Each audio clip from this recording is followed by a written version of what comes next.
সরকার অনেকগুলো কমিশন করেছে, কিন্তু জরুরিভাবে যে কমিশনটা দরকার ছিল টোটাল বিদ্যুৎ এবং জ্বালানি খাতে চুরি, দুর্নীতি, অনিয়ম এবং চূড়ান্ত যে স্বেচ্ছাচারিতা সেটাকে দূর করবার জন্য অন্তর্বর্তী সরকারের উচিত ছিল বিদ্যুৎ খাতে একটা কমিশন গঠন করা। কারণ এই খাত হচ্ছে যেখানে কোটি কোটি, যেখানে ভোক্তারা, গ্রাহকরা প্রতিদিন তারা যেখানে ঠকছেন, হয়রানির শিকার হচ্ছেন, বিদ্যুৎ ব্যবহার না করেও তাদেরকে বর্ধিত টাকা তাদেরকে পরিশোধ করতে হচ্ছে। আমরা আজকে বিদ্যুৎ খাত নিয়ে যে আলোচনাটা করছি, আমি যে কথাটা ইতিমধ্যে উল্লেখ করেছি সেটা হলো আমাদের দেশের বিদ্যুৎ খাত হচ্ছে অনিয়ম এবং চুরি এবং দুর্নীতির একটা বড় একটা ক্ষেত্র, এবং আমরা আমাদের দীর্ঘদিনের আন্দোলনের ফলে আমরা কেবলমাত্র রেন্টাল এবং কুইক রেন্টালের প্রকল্প থেকে বর্তমান সরকার বেরিয়ে এসছেন। এটা একটা ভালো উদ্যোগ, কিন্তু এখনো পর্যন্ত আমরা ভারতের আদানি কোম্পানির সাথে বাংলাদেশের বিদ্যুৎ আমদানি নিয়ে যে অসম চুক্তি, সেই চুক্তি থেকে বাংলাদেশ এখনো বেরিয়ে আসতে পারেনি, এবং চুক্তিটা এতই অসম, আমি আদানির বিদ্যুৎ যদি ব্যবহার না করি তারপরও সেখানে আমাকে ডলারের মূল্যে আমার কেবলমাত্র চুক্তির কারণের জন্য আমাকে সেখানে টাকা পরিশোধ করতে হচ্ছে, সেটা ডলারে। তো এটা হাল আমলের এর চেয়ে একটা দুর্নীতিগ্রস্ত একটা অসম চুক্তি আর হতে পারে না।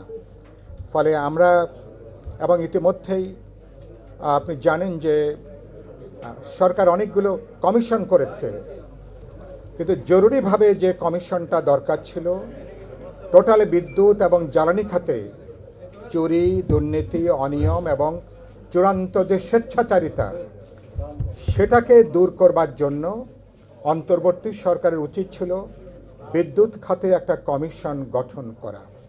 কারণ এই খাত হচ্ছে যেখানে কোটি কোটি, যেখানে ভোক্তারা, গ্রাহকরা প্রতিদিন তারা যেখানে ঠকছেন, হয়রানির শিকার হচ্ছেন, বিদ্যুৎ ব্যবহার না করেও তাদেরকে বর্ধিত টাকা তাদেরকে পরিশোধ করতে হচ্ছে। আমি বলেছিলাম এটা আগে নীলকরেরা যে অত্যাচার করত, ইস্ট ইন্ডিয়া কোম্পানি যে অত্যাচার করত, আগে আমাদের এখানে নানা কোম্পানির লোকেরা যে অত্যাচার করত, নতুনভাবে আজকে বিদ্যুৎ সেক্টরে নানা কোম্পানি সরকারের অনিয়ম অব্যবস্থার জন্য এটা মানুষের উপরে নতুন একটা দুর্ভোগ, নতুন একটা দুর্ভোগে এটা এখন হাজির হয়েছে। আমি আজকের এই অনুষ্ঠান থেকে দাবি করতে চাই, অবিলম্বে বিদ্যুৎ খাতের চুরি, দুর্নীতি, অনিয়ম, স্বেচ্ছাচারিতা বন্ধ করার জন্য এখানে প্রিপেইড মিটারের নামে যে হয়রানি, গ্রাহকদের যে হয়রানি, এবং এখানে ডিমান্ড চার্জ এবং মিটার চার্জের বর্ধিত ভাড়ার যে হয়রানি, এগুলো অনতিবিলম্বে বন্ধ করার আমি দাবি করছি, এবং একই সাথে সমস্ত বিদ্যুৎ সেক্টরে চুরি, দুর্নীতি, অনিয়ম বন্ধ করার ব্যাপারে আমি খুব দ্রুতই এটি জাতীয় পর্যায়ের কমিশন গঠন করবার জন্যে অন্তর্বর্তী সরকারের কাছে দাবি করছি।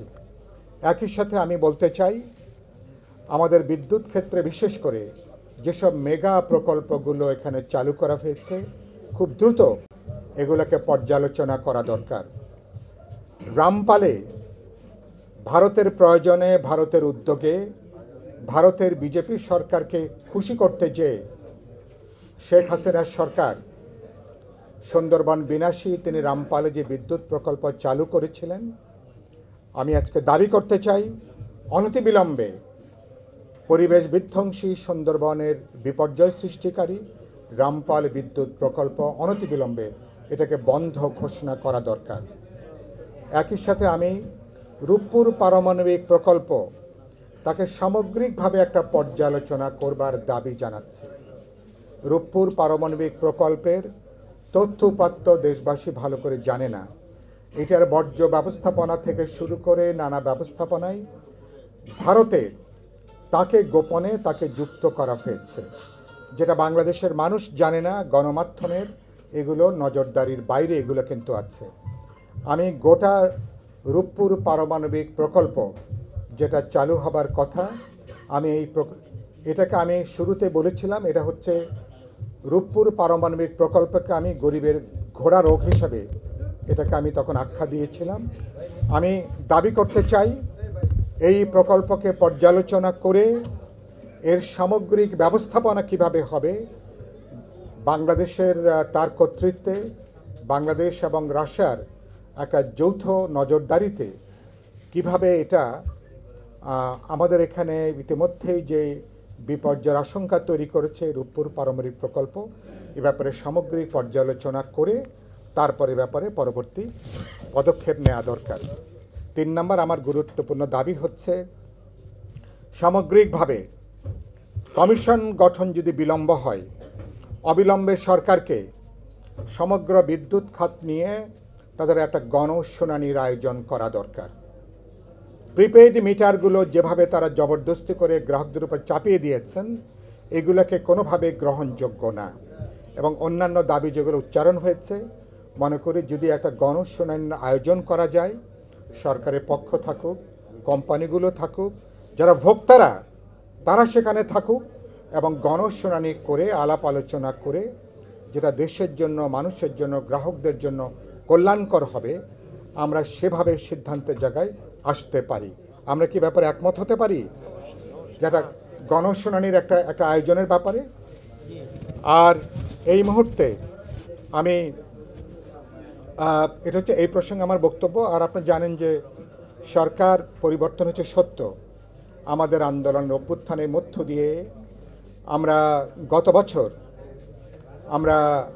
আমরা গণেশ উল্টে দিয়েছিলাম, গণজাগরণ গণ অভ্যুত্থান সংগঠিত হয়েছে, কিন্তু বাস্তবে কোনো ক্ষেত্রেই চুরি দুর্নীতি একটা হরিলুট কিন্তু বন্ধ করা যায়নি। বাস্তবে ঘুষের রেট নাকি এখন আরও 3 গুণ 4 গুণ 5 গুণ নাকি বৃদ্ধি পেয়েছে। ঘুষের রেট 5 গুণ বৃদ্ধি করবার জন্য নিশ্চয়ই আমাদের 2000 তরুণরা, শ্রমিকরা, তারা নিশ্চয়ই জীবন দেয়নি তারা। এবং এখানে গতকালকে দেখলাম উপদেষ্টা মাহফুজ আলম, তিনি সিজিএসের এক আলোচনায় তিনি দেখলাম তার থলের মধ্যে যেসব বিড়াল ছিল, কয়েকটা বিড়াল গতকালকে তিনি বের করে দিয়েছেন এবং বললেন যে অভ্যুত্থানের পরপর কিভাবে আমার সালাম ভাইদের দল নাকি বিএনপি, জামাত, তারা কিভাবে বিশ্ববিদ্যালয়ের ভিসিগুলোকে নিয়োগ দিয়েছেন, সচিবালয়ে কিভাবে তারা এগুলোকে তারা নিয়োগ দিয়েছেন, তো এরকম, এবং বললেন কিভাবে নতুনভাবে ভাগ বাটোয়ারা করে নিয়েছেন। কিন্তু মাহফুজ আলম যেটা উল্লেখ করেননি সেটা হচ্ছে যে তার বন্ধুরা, তার সহকর্মীরা, সহযোদ্ধারা, তারা কিভাবে, বাবলু ভাই উল্লেখ করলেন, তারা গত 14 মাসে তারা যে অনিয়ম করেছেন, তারা যে তদবির করেছেন, তারা যে পদায়ন করেছেন এবং তারা যে ঠিকাদারি ব্যবসা হাতিয়ে নিয়েছেন, বাবলু ভাই উল্লেখ করলেন তারা যে লুটপাট করেছেন, এ ব্যাপারে তার মুখ থেকে আমরা কিন্তু কোনো শব্দ কিন্তু শুনিনি। তো তার থলের বিড়াল মধ্যে নিশ্চয়ই এসব বিষয়ে নিশ্চয়ই আছে। তথ্য উপদেষ্টা হিসাবে তার দায়িত্ব ছিল, তিনি সত্যি তিনি যদি তার দায়িত্বের প্রতি নিষ্ঠাবান থাকেন, তাহলে বাকি থলের বিড়ালগুলো তিনি সেখানে হাজির করবেন। এবং তিনি এটা আংশিক তিনি উল্লেখ করলেন, তার উচিত হবে গোটা তথ্যটা গণমাধ্যমের মাধ্যমে জনগণের কাছে গোটা তথ্যগুলো হাজির করা। আমাদের অভ্যুত্থান, আমাদের গণজাগরণ, মানুষের যে বিশাল যে স্বপ্ন ছিল, সেই স্বপ্ন যাত্রাকে সরকার কিভাবে স্বপ্নকে একটা দুঃস্বপ্নের জায়গায় নিয়ে যাচ্ছে, আমাদের আশাকে কিভাবে তারা হতাশায় পর্যবসিত করছে। আমরা আবারও সেই আগেকার মতন রাষ্ট্র ক্ষমতাকে ব্যবহার করে, এবং দেখা যাচ্ছে নতুন একটা ব্যবস্থাপনা তারা সেখানে তৈরি করেছেন, এবং বিভিন্ন দুর্নীতিবাজ, রাজনৈতিক দুর্বৃত্ত, অর্থনৈতিক দুর্বৃত্তরা যারা সরকারের ভেতরে বাইরে থেকে লক্ষ লক্ষ কোটি টাকা গত 14 মাসে যারা হাতিয়ে নিয়েছেন। আমি তথ্য উপদেষ্টা গতকালকে তিনি যে বক্তব্য রেখেছেন, নিশ্চয়ই আমি তার কাছে দাবি করব আপনি সরকারের থেকে নিশ্চয়ই আরও অনেক তথ্য আপনার কাছে আছে, এবং আপনি যেহেতু কালকে ইঙ্গিত দিয়েছেন খুব বেশি দিন হয়তো আপনি সরকারে থাকবেন না, আপনি কেবল মুখ খুলতে শুরু করেছেন। ইতিমধ্যে আমি বলেছি যে আপনাদের উচিত হবে, কারণ গণেশ উল্টে গেলে গত 14 মাসের আরব উপন্যাসের মতন অনেক কাহিনী আমরা কিন্তু জানতে পারবো। সুতরাং উচিত হবে জনগণকে তথ্যগুলো প্রকাশ করেন। আর আমি অন্তর্বর্তী সরকারের কাছে তাকে বলতে চাই যে এই সময়কালে যে পদ বাণিজ্য হয়েছে, নিয়োগ বাণিজ্য হয়েছে, টেন্ডারবাজি হয়েছে, ঠিকাদারি হাতিয়ে নেওয়া হয়েছে, তদবির বাণিজ্য হয়েছে, এগুলোকে যদি আপনারা পর্যায়ক্রমে ডক্টর দেবপ্রিয় যে শ্বেতপত্র প্রকাশ করেছিলেন আওয়ামী লীগের 15 বছরে 28 লক্ষ কোটি টাকা কিভাবে দুর্নীতি হয়েছে, পাচার হয়েছে, ভবিষ্যতে এই সরকারের এই 14 মাসের কোনো শ্বেতপত্র কোনো নাগরিক সমাজ বা অন্য কেউ প্রকাশ করবে কিনা জানি না, কিন্তু লজ্জায় আমাদের মাথা হেট হয়ে যায়। এবং যে সরকারকে আমরা সমর্থন জুগিয়ে যাচ্ছি, দুর্ভাগ্যজনকভাবে আমাদের সমর্থনকে তারা দুর্বলতা হিসাবেই তারা বিবেচনা করছেন। এবং গত 14 মাসে যেটা বললাম, একটা সামাজিক নৈরাজ্য এখন দ্রুত ছড়িয়ে পড়ছে, এবং এই সামাজিক নৈরাজ্য অচিরেই যদি এটাকে বন্ধ করা না যায়, একটা রাজনৈতিক নৈরাজ্যে এটা কিন্তু পর্যবসিত হবার ঝুঁকিটা কিন্তু বাড়ছে।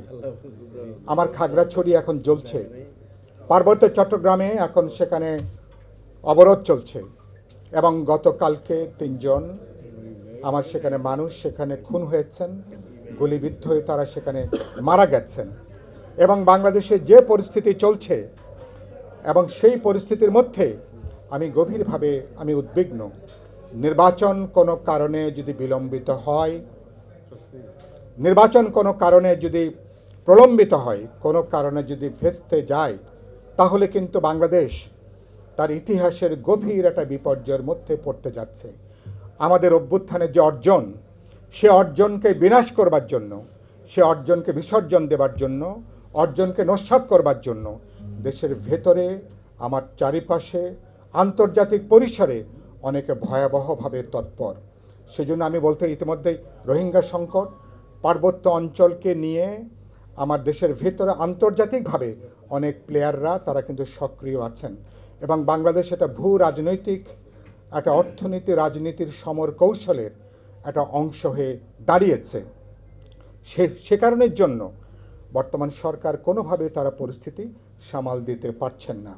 নির্বাচন যদি অনিশ্চিত হয়ে পড়ে, আমার জাতীয় নিরাপত্তা গত 53-54 বছর হচ্ছে এখন সবচেয়ে বড় ঝুঁকির মধ্যে। নির্বাচন কোনো কারণে যদি ঝুঁকির মধ্যে পড়ে, আমার জাতীয় নিরাপত্তা গভীরভাবে বিপন্ন হবে। আর আপনারা যে বিদ্যুৎ গ্রাহক সমিতি যেটা করেছেন, আমাদের নির্বাচনের ম্যানিফেস্টোর মধ্যে আমি অঙ্গীকার করতে পারি, বিপ্লবী ওয়ার্কার্স পার্টি, গণতন্ত্র মঞ্চ, আপনাদের এই দাবিগুলোকে আমরা আমাদের নির্বাচন ইশতেহারে এটাকে আমরা যুক্ত করব, এবং অন্যান্য দলকেও সেভাবে আমরা যুক্ত করার কথাটা বলবো। বাংলাদেশ এখন আমরা গত 14 মাসে দেশকে ভূতের মতন পেছনে নেওয়ার চেষ্টা করছে, কিন্তু আমরা বিপ্লবী ওয়ার্কার্স পার্টি, গণতন্ত্র মঞ্চ, নিশ্চয়ই বিএনপি সহ রাজপথের যুগপথের আন্দোলনের শরিকরা আমরা চ্যালেঞ্জ আছে, ঝুঁকি আছে, কিন্তু এগুলোকে মোকাবেলা করে আমরা একটা গণতান্ত্রিক অভিযাত্রার পথে হাঁটব, দেশকে রক্ষা করব, জনগণকে রক্ষা করব, দেশের গণতান্ত্রিক ভবিষ্যৎকে আমরা রক্ষা করব। changeTV.press, এক ফোঁটা হলুদ নেই।